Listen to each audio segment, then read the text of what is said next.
Good evening, ladies and gentlemen. This is Michigan Football at the Voice of College Football. I am your host, Dre. Here, returning for another week is John, and we got Mark, of course, with us as well. Gentlemen, how is your evening going? Doing well? Not too bad. Not too bad. I'm still recovering from leg day. Getting in shape is a hard thing to do. Not kidding. It is a hard thing to do, especially since I haven't accomplished it yet. So I don't even know how hard that would be. Yeah, it's a ever changing target, if you will. At least for me. I think my biggest problem in that area will be um, I got the workout part down pat. It's the eating down pat that I That's me. struggle with my eating habits. Which is unfortunately, most of the battle is what they say. But anyway, no, John, you actually have a few topics that you kind of brought up, and the first one that I think we should get started with is the retirement of the goat, the second goat. Second goat, baby goat, or whatever you want to call it. Baby Yes. goat. Chad Henne. Chad Absolutely. Henne, parents of Michigan football. I don't think I've met, maybe at the time in what 2004 or what 2007, I think was his timeline in Michigan, his career in Michigan. He probably had a few detractors now and then, but Chad Henne, I think, was one of those guys for the most part, was like a fan favorite when he was a player at Michigan. One of my favorite players on one of my favorite teams, even though they didn't win a national title, even though I believe they were more than good enough to do so in the 2016. And it's quite amazing when you think about just how long he's been in the NFL without being an actual starter. I think he had he started for a couple years for the Dolphins, or a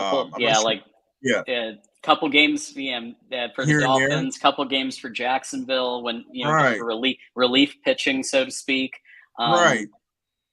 But I think my favorite moment in the NFL, at least, was the Chiefs Last versus year, right? Browns playoff Yeah. game, when he was able to come in relief duty and do enough to win the game against the Browns to move forward. So that I think that was probably my favorite in the NFL. In college, I think probably the beating, going 300 passing yards against Urban Meyer and Tim Tebow in his final game, and Lloyd Carr's final game, was pretty remarkable. This is a team that won 2 back-to-back national titles, and Lloyd Carr and the Michigan Wolverines were able to put together one last really strong effort before the dark times.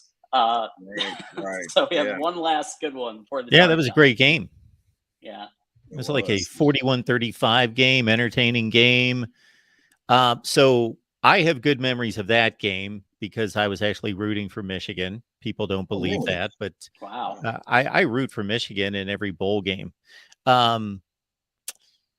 But the other one, and not that I'm an ardent Browns fan, but I did not enjoy the Chad Henne play in relief of Pat Mahomes in the playoffs 2 years ago.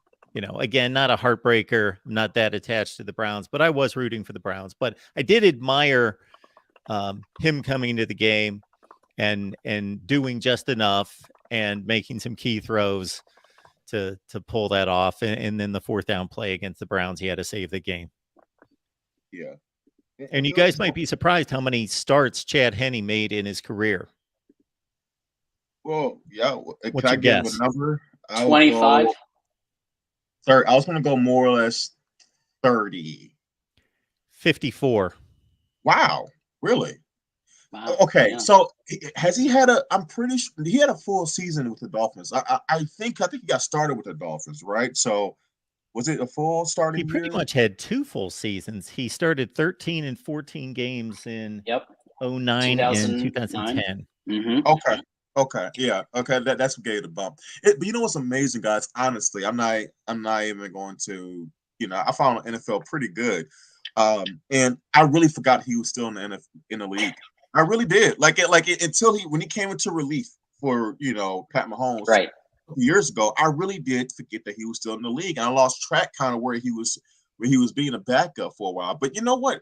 That's no small accomplishment, to stay and be a reliable backup, especially for a high quality team like the Chiefs, because that's a lot of trust right there. A team that has obvious Super Bowl aspirations. If you to be their primary backup, that says a lot about, they're depending on you, to sustain their level of play, and what it speaks to? It speaks to his something that goes back to his days at Michigan, which was, I think he was, since a freshman, a professional, a consummate professional, right? A guy that you can trust, made the right decisions more times than not, wise, mature. So man, definitely doesn't have the NFL accolades by no means Tom Brady has, but had a very, very successful career, and I would be willing to guess made a pretty good amount of money being a backup quarterback, for what, 14, 15 years? Let's see, 07 to 23, right? So that's helping me on my math. Quite a while. Yeah, 16, about 16, 15 seasons or so. Yeah. So I'm sure he's done pretty well for himself. Well, two Super Bowl rings. That's pretty good.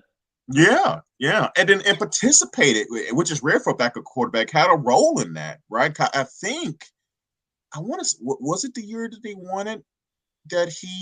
Was that the year that he was the backup? They came in and saved their season. I want to say that, right? Or was that a different season? I think you're thinking of the Chiefs-Browns game when he came in because Mahomes went down, and he did just enough to. Did they win the Super Bowl that year? Did they win the Super Bowl? No, they lost to the Bucs. Ah, right. That was okay. Okay, yes, They did lose to the Bucs. Yeah, so Brady, ironically, the other Michigan quarterback that did pretty well. Right, it kind of ruined that. But anyway, the point is, like you said, 2 Super Bowl rings. It's incredible. I don't have a particular memory that sticks out. I just really enjoyed it. It was amazing. I think when I think about Chad Henne's career in Michigan, it was just because of the quarterback position, I just didn't have to worry about it. I think that's like the main thing that I took from it. Right, we're going to get solid quarterback play. Him and Mike Hart, those two will always be conjoined at the hip to me. And it was amazing. Yep. It really was. Yeah, consistency is. If I had to think of a middle name other than his actual middle name, it would be consistency. Like he delivered. He did what a Michigan quarterback is asked to do, which is not be Aaron Rodgers, but make the short to intermediate throws, hand the ball off, zone read on occasion, and just kind of that game manager. I think he took it a step beyond that, and he stuck out for some of his accomplishments. Absolutely. According to Spot Track, whatever they do, I've never looked at that site, Chad Henne earned $38.6 million in his NFL career. He shouldn't be hurting, to say the least. He should not be hurting, assuming he's managed his money correctly. And probably didn't have a major injury in his career. I can't think of, if he didn't play, it's probably due to the fact he wasn't starting quarterback. It's a pretty good gig, It's nice work if you can get it. He definitely, I will say this, I think he was basically assistant QB coach for Patrick Mahomes. Not that Patrick Mahomes needs a tremendous amount of help, but Mahomes has gone on record multiple times as saying that Chad Henne has helped him in all kinds of different ways, just like see the game a little differently and kind of learn more about a game that he was already really good at. But Chad, I think, was a factor in Mahomes winning those Super Bowls. I don't think it was I don't think it's the largest factor. Andy Reid's scheming and all of that stuff and Mahomes' ability, but I think Chad Henne had a role. And also, I wouldn't downplay the impact of a backup quarterback besides just stepping in, if a guy gets hurt. I mean, if you notice, a lot of times when the starting quarterbacks on the sideline just came off a drive that's either successful or non-successful, when they're looking at the tablet, looking at plays and stuff like that, most of the time the backup quarterback's right next to them, right? Or, if they're standing, they're talking, they're conversing about the game, what they see. and they're exchanging notes. And I think more so than a coach, the quarterback, even the backup quarterback, can relate more to that, right? It's like that, like you said, especially a veteran guy like Chad Henne, that veteran, right? Like, I got here's what I'm seeing. How do you see this coverage, right? Do you see it the same way I would have saw it, right? So they may not have the raw physical tools that the starting caliber guys do, but mentally, they definitely could be very, very beneficial. And Chad, made a pretty long and very successful career as a backup doing so. But if you guys are okay changing gears a little bit, any other comments on Chad Henne before we move on? I have a comment, not about Chad Henne, but I have a comment to everybody who's watching this. Okay. Please consider liking, subscribing to Michigan Voice of College Football. If you want your comment read on air or question asked of us, please send a super chat, even $1.99, whatever. Like, it goes to the front of the queue. We'll read it on air. We'll talk about it. So send a super chat. It helps support the channel and all of that good stuff. But yeah, I'm ready. Awesome. And I second that as well. So you want to discuss transformational, not transactional. And we all know that's a saying that Jim Harbaugh regarding NIL, right? And essentially it was a rebuttal to, hey, why isn't Michigan getting involved in some of these big time NIL deals that we're seeing across the country, right? And I admit, I think it's gotten out of hand with some of the deals that some of these kids are getting, especially right out of high school. They haven't proven anything. And I do believe that there will be anytime you have something that's new, I think you kind of go through a transition period where it gets heavily maybe overdone on one side, and then over time it kind of balances out, right? Yeah. And I think NIL deals will eventually get very similar to that, where you may not see deals for kids like Quinn Ewers quite as much, right? Not at Ohio State and Texas are potentially finding out how that can backfire, right? Not saying Quinn Ewers can't play, but I don't think he's justified the money he's gotten. So, and Jim Harbaugh, essentially what that's saying is saying, like, look, we're not going to go out there and make these mega deals, but we're going to provide an overall experience for your son. We know that Michigan historically in the past, they've taken these kids on trips around the world. They do try to give them an all-around experience as a student athlete. But look, money does talk. And fact of the matter is you will miss out on certain players that have that as part of their criteria list. And what do you think about that, John? Yeah. It's interesting because my position on this has evolved over time. So when all of this first came out, I thought, okay, Michigan has one of the largest alumni bases in the world.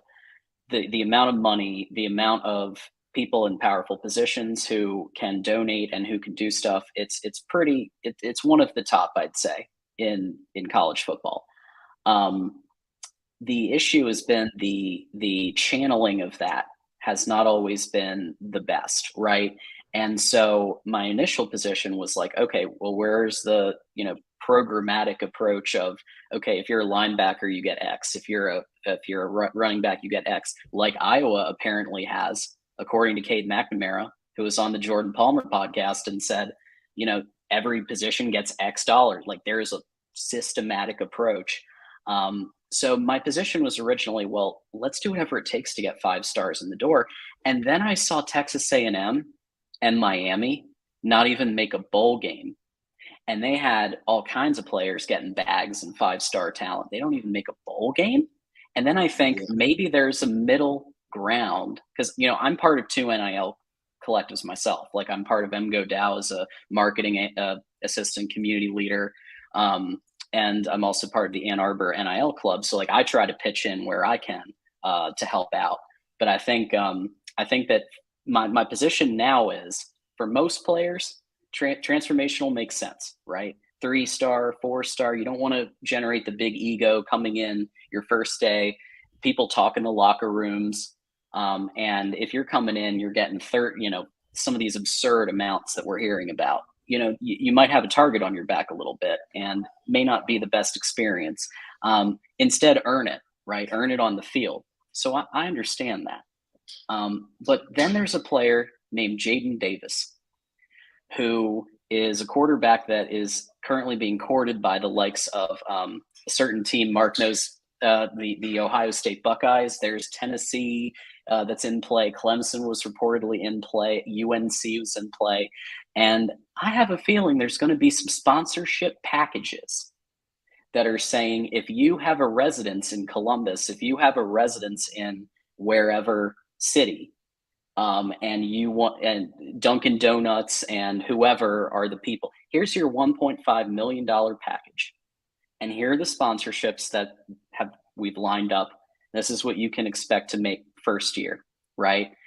I think when you're dealing with somebody like Jaden Davis, I understand you don't want to make exceptions, but like, if you want to score 5-star talent, especially in a system that's run heavy, whereas Ohio State's is pass heavy with some of the best wide receivers in the country, or Tennessee, which basically requires your quarterback to have a cannon to run Heupel's offense. Like, that's where I'm thinking Michigan's got to find some way to, even with 6 crystal balls, got to find some way to break through.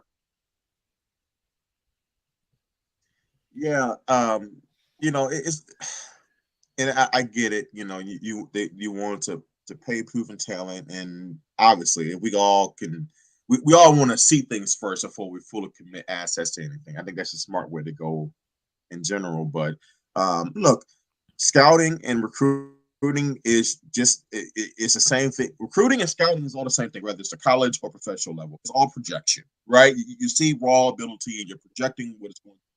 Same thing in business, right? When you're taking on new opportunities, you're trying to project what this particular project can lead to in terms of equity.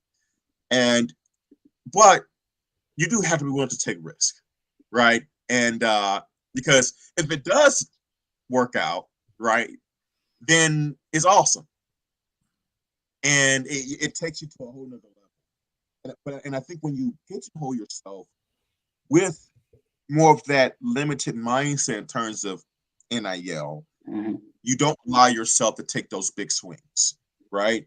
And if you're not taking big swings, you may never hit a home run, right?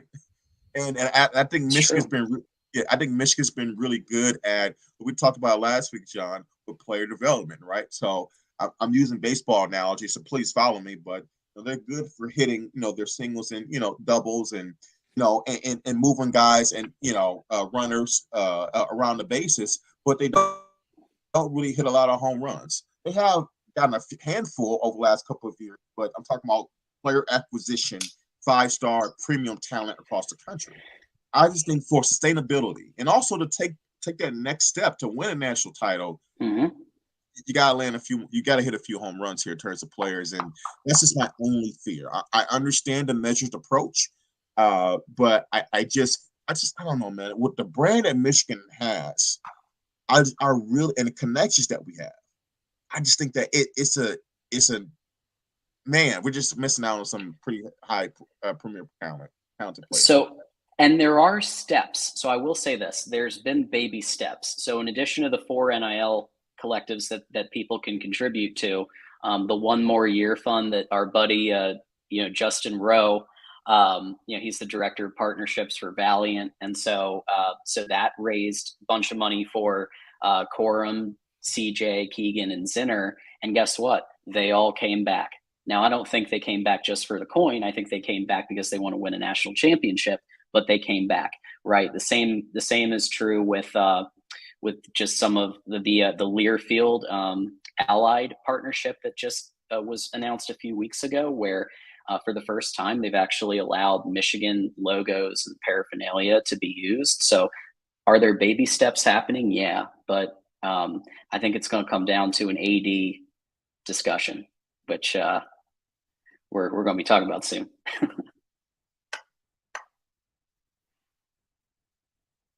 Oh, you're muted, looks like. I am sorry, I was giving you the floor. No, we definitely are going to segue into that very shortly. You know, and look, this is NIL hasn't been out that long, and we certainly need to see more of a sample size to kind of see, you know, how does it really shake out. You brought up Texas A&M earlier. Yeah, they got a lot of those players on campus, but I have to go and double check. They had pretty good exodus of some of those players that did arrive. And Yep. like you said, they didn't even make a bowl game. It was a total disaster. So Yep. yeah, it's one of those things where now that could be another thing that does deter some of these schools for investing so much money because yeah, you can get these kids on campus, but what are you doing to get them to stay, right? So is that money? That's money down the drain, right? So you're no closer to winning than when you started. So Yep. I don't, That's the I other don't, side of the coin. That's yeah, the danger is that a student takes the bag that they get their first year, and then they go to the school that they actually want to attend. And I think that that's what's been happening with some of the A&M, Miami, and other schools allegedly giving money to recruits via different methods. That's what we're seeing. We're seeing, like you said, we're seeing exodus. So there are two sides to the coin there, but I will say, I think for somebody like Jaden Davis, who I think we absolutely need to nail, we like if we lose him to the Buckeyes, man, I'm gonna be, it's gonna sting. It's gonna it's sting. gonna be something. Yeah, Yeah, it's gonna sting. And you know, to the whole transformational thing, that I think that's a huge benefit to having more of that, using more of that as your pitch to players. If there is a benefit, is that the kids that you're bringing into your own campus, into your program, want to be there for the right reasons. They're not there for the bag necessarily. They want to be a Michigan Wolverine. They want to embody everything the uh everything that comes with being a quote unquote Michigan man, right? They want that, right? And yeah, they may not all of them may not have the high premier talent, but you're going to be able to get the work ethic, right? They're going to leave it all out there in the field. yeah, And as a head coach, that's one less thing to worry about, right? I know from a team morality standpoint, a focus standpoint, all my players are all in. And yeah, this is the nature of the beast. We're going to have a couple excess of players year to year.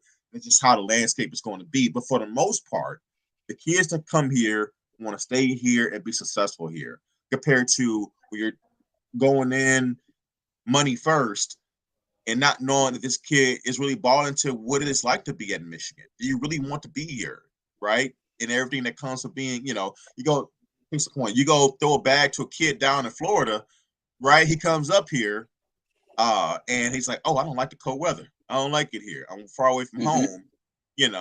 Yeah, he may be a 5-star talent. He may have given the field for you the first year. He can leave, and where's that leave you, right? But I don't know. It's a catch 22. yeah. They are to their credit. I mean, the transfer portal usage has been really impressive, Yeah, right? Whether it's Ernest Hausman, whether it's Ladarius Henderson, um, they have been going after players that have proven something at the college level instead of this kind of give money to recruits level. So they're still leveraging some of the modern things that you can do by raiding that transfer portal and getting some great pieces. So I will say that to their credit. absolutely, absolutely. Well, John, you brought up earlier about a topic that I think not just football wise, we're focusing on football on this channel, but just in general, a figure who is very polarizing right now, and Mr. Ward. Right. I will turn this over to you. Is it time? Is it time to part ways with Mr. Ward? So I'm going to use one example here. There are many people in chat can bring up theirs, but I'm going to take the example of this contract negotiation with Jim Harbaugh that apparently has skipped Ward Manual now. And Jim Harbaugh and his people are dealing directly with Dr. Santa Ono, the president. Now, I don't know about you, but if you guys in the audience or anybody has ever been in a corporate situation and the employee and the CEO are dealing directly with each other and skipping the middle manager, that middle manager better be sending their resumes out because that's not a good sign. So I think that we've gotten to the point he's stuck in his ways. He hasn't adapted to the modern reality that we're in, and I think that's an issue. I think that Dr. Santa has come in, and he is equally lover of academics and athletics, which is huge for us. And so I think that this is complete speculation. I have no evidence. I have no sources. This is speculation. My guess is that Ward has been given a few months to find another job. So still get paid, you still do whatever, but like it's kind of like what Harbaugh did with Tim Drevno, if you remember way back to Yeah. 2017, and he wasn't working out. He didn't get fired. UCLA, Harbaugh gave him right? some time to follow and to get another job. Yeah. So that's my guess. I could be completely off though. Yeah, look, I think when you kind of look at not just the football team, but the athletic department as a whole, I mean, it's been it's been a lot going on. A lot of it's been a mess. I gotta to be quite frank with you. Problems with the hockey team. Yep.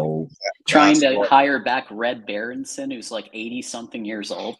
Right, the basketball teams is a mess right now. Like both on the court or on the field at times, as well as the things around that actual play has been kind of a problem. Your athletic department, especially for a pristine university like Michigan, it has to been a good look, right? And to be quite frank with you, also Ward Manuel just hasn't been out in the forefront, right? You really haven't heard from him much at all. I think the last time we heard from him was after the tunnel incident. But really before then or after that, you really haven't heard much from him. But especially you brought up the conversation, the contract talks with Jim Harbaugh. I mean, Mm-hmm. it's unprecedented for an athletic director to not be anywhere seen when your head coach is doing interviews and there's With the obvious Broncos. obvious And contract talks and you're not making any comments, and then the school president who typically never, I'm not talking about Santa Ana in particular, but just in general, the school president doesn't get involved in contract negotiations or mending of a contract relationship. So that, like you said, when the when the hire manager is going essentially over your head to go to a subordinate, that's a problem.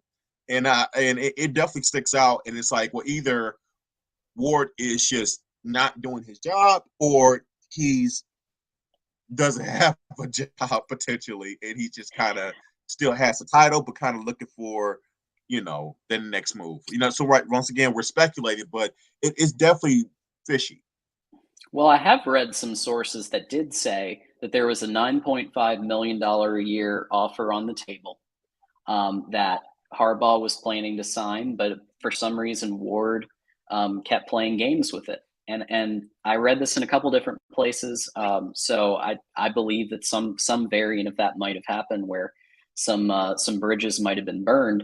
If Harbaugh only wants 9.5 million a year, like he only wants to make as much as Mel Tucker, who hasn't done anything, and the guy has just won 2 Big Ten championships and beat Ohio State, top 5 Ohio State teams 2 years in a row, and he just wants to make as much as Mel Tucker. Give it to him. What else is there to say? Yeah. Well, it goes back to 2020 where, it was a disaster of a season, and essentially it was fun. See, it's funny how quickly things change.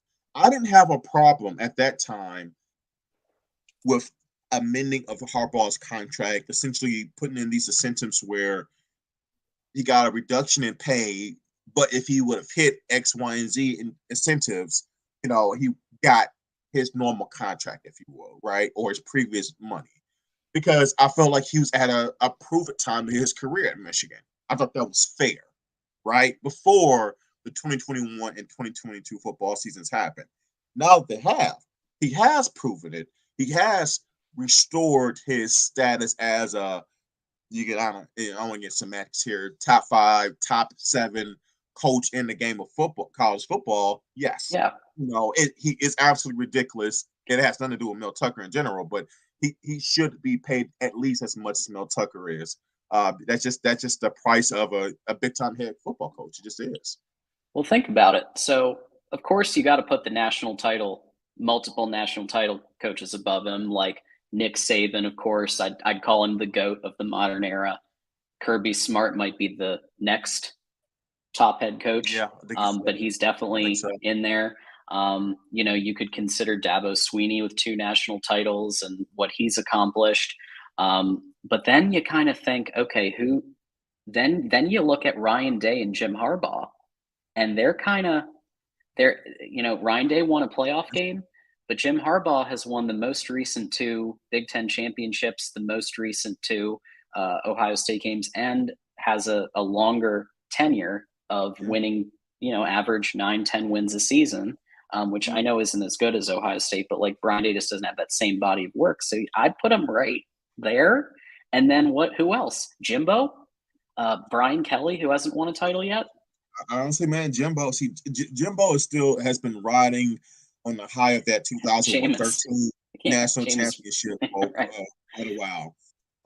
But even for myself, I thought that he needed a refresh.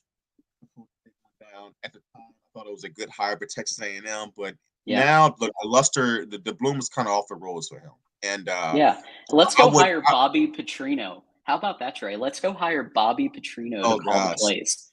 Oh my goodness! It's so yeah. So no, I'll actually, like I said, a couple things changed, right? I would definitely elevate Jim over Jimbo today. As crazy as it sounds, because now I think he has to reprove himself again. I might even put him up there with Dabo. Now he doesn't have the resume Dabo has, right? Dabo has 2 national titles, so I won't go too far. However, it is a what have you done for me lately type of game, right? And he has had. I mean, gosh, John. I mean, what is their record? What 23-2 the last 2 years or something like that? Something crazy like it's an insane record the last 2 seasons. Like they've been the last 2 years. I would venture to say an elite program in terms of their performance. Right now, they haven't got the final prize, but not many teams have made it back-to-back years in the college football playoff. It has beat Ohio State in back-to-back years. They have. So, at least Lincoln Riley level, right? Lincoln Riley absolutely has won multiple, obviously championships at his conference at Big 12 Oklahoma. Right. He got to the playoffs a couple of times, didn't ever win a playoff game. At the very least, Harbaugh's at Lincoln Riley level at this point. Yeah. I think that's bare minimum. And you've seen what Lincoln has done his first year at USC. I mean, he's one of those guys, and I think that's another, that's going to be a fun team to watch this fall as well. I think they're on the rise. But no, I'm with you. At this point, I just think that you make it simple. When someone performs, right, you reward them for their performance. When they're not performing, there needs to be a review and a thought, something gone into it, right? That maybe you need to reevaluate everything. Right. That doesn't mean necessarily make a change, but you do have to reevaluate the whole picture. And Jim has performed. He's earned the raise that he wants. But I will say this, and maybe this has all been a ploy for him to use leverage and get that higher pay. I would like the next AD, if there is a new AD, I believe that we're trending that direction, for them to also hold Jim accountable for, and this is just me, what I would like, for his tendency to look at other pastures, especially when it comes to NFL, or at least how he goes about it, right? That's just me. Not can't prevent him from doing anything, but at least, hey, look, we love you here. We're going to pay you what you want as long as you stay here. However, we do ask for this in return. Okay, so that's just me. I know we talked about it. He has a decorated resume both in the NFL and college. I don't like the games year to year. That's just me. You know what I would do? I would do something really unprecedented. This is going to get some hate. I would consider at this point a lifetime contract with a bunch of stipulations about performance. So, like bonuses tied to beating Ohio State, bonuses tied to playoff appearances, national championship. But at this point, what else? I mean, the man has done a lot. He has stayed at this university for what, 8 years now. He was one of the best quarterbacks the university's ever had. And now he's been a coach, 10 win season average, 2 Ohio State wins, 2 playoff appearances, at 2 Big Ten championships. At this point, I might consider that we were joking about it a few years ago. At this point, a lifetime contract, I can see it. And then that's really telling. That's saying something to recruits. That's saying something to Harbaugh himself and his people that we're committed to you. You did right by us. You took a pay cut. I mean, the man cut his pay in half, and he gave all of his bonus money in COVID to his assistants. Like, he's done a lot of stuff for this university. I don't know. He has. Look, gosh, it's only one coach that I feel comfortable, to be quite honest. There's only one guy who I think a university should give a lifetime contract to, and he basically has, and that's Nick Saban, Alabama. Okay, Saban, yeah. Yeah. So look, I can't put myself to do that because, look, if I was even to approach that, John, I don't need a national title. But if I was to, like, I get it. even want to have a conversation, because, yeah, I mean, that's a lot. He definitely How about has that for ending the continuous media speculation we've been dealing with the last 3 years about, is he going to go to the NFL? Isn't he going to go to the NFL? What would stop that speculation, forever? That's a heck of a commitment. That's a heck of a, that's, if you're talking about playing gamesmanship, that's the ultimate checkmate. Okay, lifetime contract. Let's stop playing here. All right, we're here. You're here. It's done. Are we good? You paid? All right. I understand the thought process. It's just, and yeah, I just couldn't. I get it. You need a natty. I get it. I need the natty. I need the natty before because that's GOAT, elite. Man, please don't ever leave me. I'm not quite at the point when I'm like, Jim's a foot off the door, and I'm you know how you ever see somebody grabbing somebody's foot trying to keep them from moving? Like, I'm not quite there. But not like if I was a Bama fan, I'm begging Saban, please don't never retire. Right? Like I'm not. I know it's not fair to compare really any college coach to Saban, but I'm saying in general, like I think that's just a rare air. But I see what you're saying. I see what you're getting at here. Yeah, and maybe it's Sharon Moore. Like let's see how Sharon Moore does as the primary OC. Yeah. And now that Weiss had his issues and he's gone, now Sharon Moore's going to get his shot to call allegedly call the plays. I mean, Harbaugh, we know that he usually has veto power, but he's apparently, from what I've read and what I've heard, he's going to be the mostly the primary OC, and Mike Hart is going to submit feedback about the running backs, which he did already, but the running game. So this is going to be an opportunity to see, with a different personnel set, new quarterbacks coach Kirk Campbell, we're keeping the same defensive system, bringing all these people back. If he, I think it's title. It got to go for the title this year, and then at that point, I think we're both in agreement that you got to at least consider the lifetime. Well, I mean, look, man. If that day happens, I need some Pepto Bismol and Tums for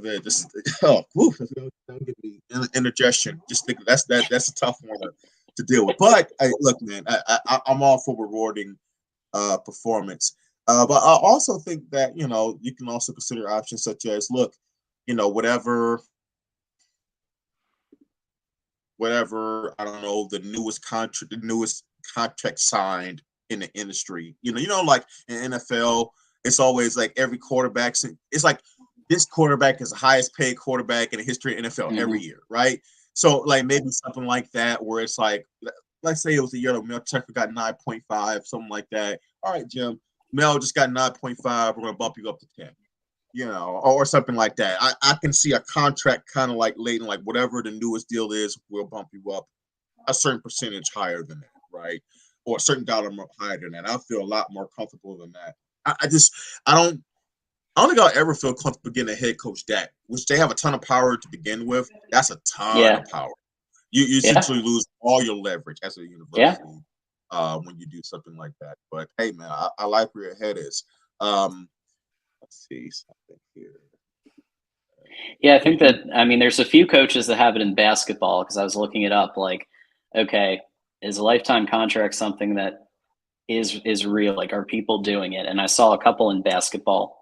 I think Kansas is one of them.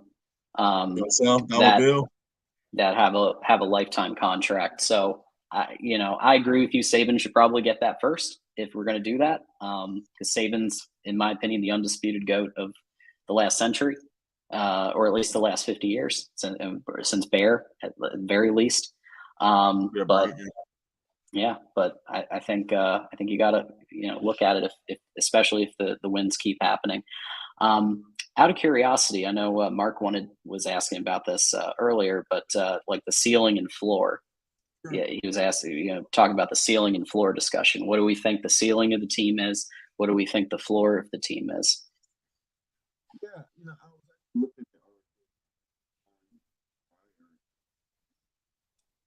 I'm having trouble hearing you. Can you hear me now? Is that better? Yeah. Sorry about that. I turned away from the my mic here. No, ceiling. I think you got to go. Ceiling is a national title. I mean, like when you have this amount of talent returning, the leadership, the cohesiveness. I think from a coach staff. Yeah, Matt Weiss is gone, but like you said, Sharon Moore is here. He's taking over primary calling responsibilities. Back. This team ceiling is winning a national title, right? Most of the offensive line is back as well. I think the floor, actually, I think the Penn Fanatic did a pretty good job. Floor is nailed 10-2. Yeah, yep. I think about 10-2. I just don't think there's any team, especially in the East. For one, look, we know that their preseason schedule is a cakewalk, right? So you can built in 3 or 4 wins right there. And then when you look at the Big Ten East, pretty much any team in the Big Ten, really the only team there's only 2 teams really that I think should be on par with it. Potentially, that's Penn State and Ohio State. Normally I'll throw MSU in there, but I really don't know what they are quite yet. Besides that weird year they had that Tucker had with K9, Kenneth Walker III, they've kind of been like this, like where they should be. When you have a new head coach in a different program, still trying to find their footing and their identity, right? So, could MSU be a threat, especially going to East Lansing? Look, absolutely, but that remains to be seen. But for the most part, if I was to pick 2 games for them to drive for some floor, or they should be 12-0 and 11 and have a really chance at national title. Yeah, I think Ohio State and Penn State are definitely teams that are always going to be pretty tough, right? Penn State with Drew Aller and some of the talent that they're bringing back, some of the 5-star running backs and Singleton, and some of what they're doing.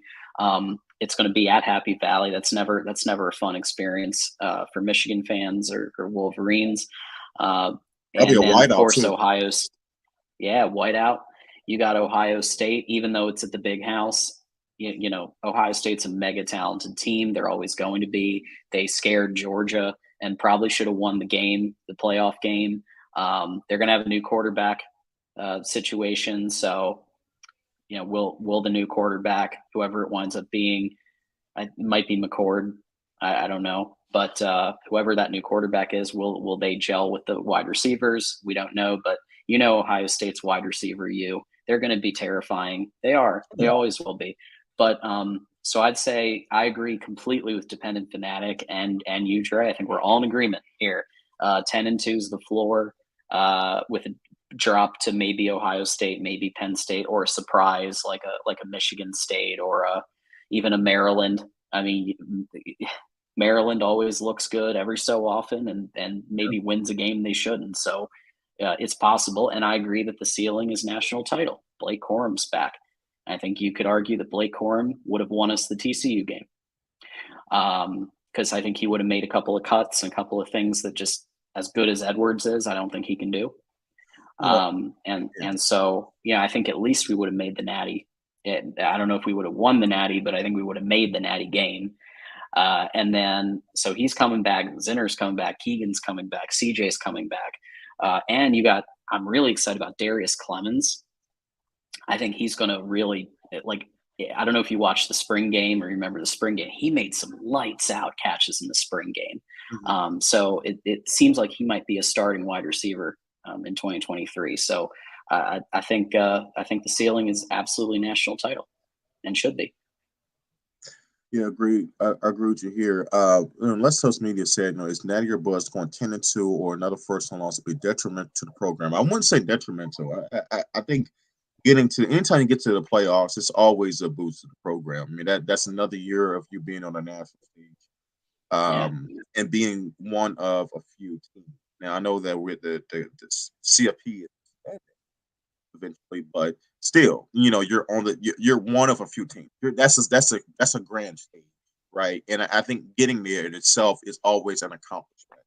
I know that some of the football elite have made it seem easy, like the Alabamas of the world, but really they're an outlier. For the most part, you've seen teams that used to get there on the regular and not get there anymore, right? Clemson hasn't been there in a few years now, when it seems like they were a mainstay, right? You've seen Oklahoma get there a couple of times, right? So and Notre Dame's gotten there a couple of times as well. So it's not easy. It really isn't. So it's not. It took Harbaugh how many years? And Harbaugh, almost got there in 2016. We know what happened in the game that year.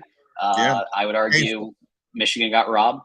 Not from the spot, but a couple other calls that like the unsportsmanlike that were just devastating to that game.